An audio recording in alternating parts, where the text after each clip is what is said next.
Hello, good morning. Raj Rishu channel पर आप सभी का स्वागत है। कहानी की दुनिया में आप सभी को आज ले चलते हैं। एक समय की बात है, एक लड़का बहुत गरीब है। वो रोज भोजन के लिए कुछ न कुछ एकत्रित करता, लेकिन खाने के लिए नसीब नहीं होता था। उसके भोजन को एक चूहा जैसे वो ला के रखता, उठा ले जाता। बहुत परेशान था। एक दिन लड़के ने सोचा, आज हम इस चूहे को पकड़ ही लेंगे और इससे असलियत पूछ ही लेंगे। भाई, उस दिन भोजन जैसे रखा, लड़का उसकी तलाश में था ही। जैसे चूहे भोजन के पास आया, उसको तुरंत पकड़ लिया। पकड़कर लड़के ने चूहे से पूछा, चूहे भाई, आप प्रतिदिन मेरे भोजन क्यों क्यों खा लेते हो?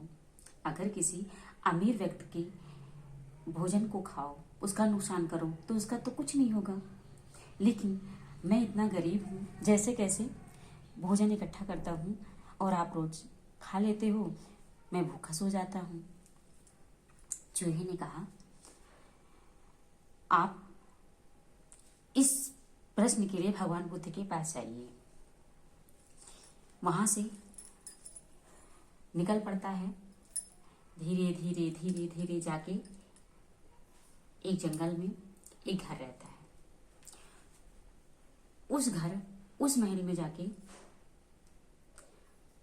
घर वालों से अन्य विनय करता है कि रात हो गई है, आज मुझे ठहरने के लिए अनुमति दे दीजिए। अनुमति मिल जाती है। सुबह होता है। घर वाले पूछते हैं कि भैया, आप इतनी सुबह कहाँ जा रहे हो? तो लड़का बोलता है, मैं भगवान बुद्ध के पास जा रहा हूँ। पूर्ववत मेरे साथ इस तरह से घटना हुई है। हर महल के लोगों ने कहा, भैया आप मेरा भी एक प्रश्न पूछते आए। कहा, बताइए। कहे, मेरी ये 16 वर्ष की बच्ची है, बेटी है, ये बोलती नहीं है। भगवान बुद्ध से कुछ उपाय बोल के आना, लेके आना कि ये बोलने लगे। वहां से लड़का निकल पड़ता है। रास्ते में जाके बहुत सारा पहाड़, बर्फ की थी, बहुत परेशान। जैसे कैसे एक पहाड़ को उसने नांगा, दूसरे पहाड़ को नांगने में बड़ी परेशानी हो रही थी। वहां पर एक जादूगर रहता था। उस जादूगर ने अपनी छड़ी के माध्यम से उसको इधर से उधर पार कर दिया। पहाड़ को लांघने के बाद में जादूगर ने लड़के से पूछा, भैया कहाँ जा रहे हो? लड़के ने कहा, अंकल जी, मैं बुद्ध भगवान के पास जा रहा हूँ। हमें 2 प्रश्नों के उत्तर लेके आना है। जादूगर ने कहा, बेटा, मेरा भी एक प्रश्न है, भगवान बुद्ध से उसका उत्तर ले आना। कहा, बताइए। जादूगर ने कहा, बहुत साल से मैं स्वर्ग की तपस्या कर रहा हूँ, फिर भी स्वर्ग हमें प्राप्त नहीं होता है। 3 प्रश्न हो गए। आगे चल के एक बहुत बड़ी नदी पड़ती है, जिसको वो पार करने में अक्षम होता है। वहां पर एक कछुआ रहता है। कछुआ से अन्य विनय करने पर इस पार से उस पार अपने पीठ पर उठाकर लड़की को नदी पार करवा देता है। तत्पश्चात पूछता है, बेटा कहाँ जा रहे हो? इतना कष्ट पहाड़ को लांघ कर, इस नदी को पार करके, आखिर वजह क्या है? उसने कहा, लड़की ने, देखो कछुआ भाई, मैं भगवान बुद्ध के पास जा रहा हूँ अपने प्रश्नों का उत्तर लेने। कछुए ने कहा, भाई मेरा प्रश्न है, आप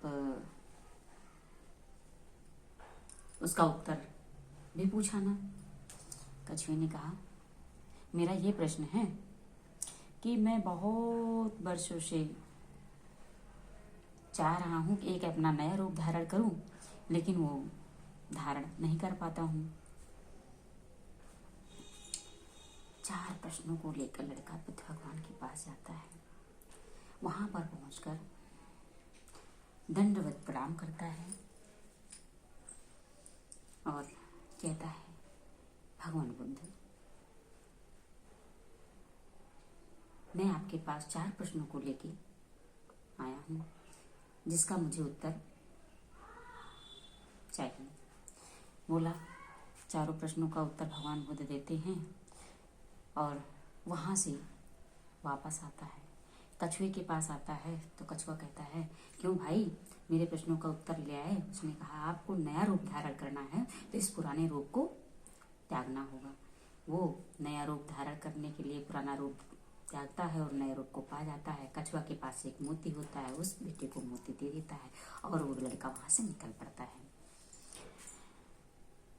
कुछ दूर चलकर जादूगर के पास जाता है।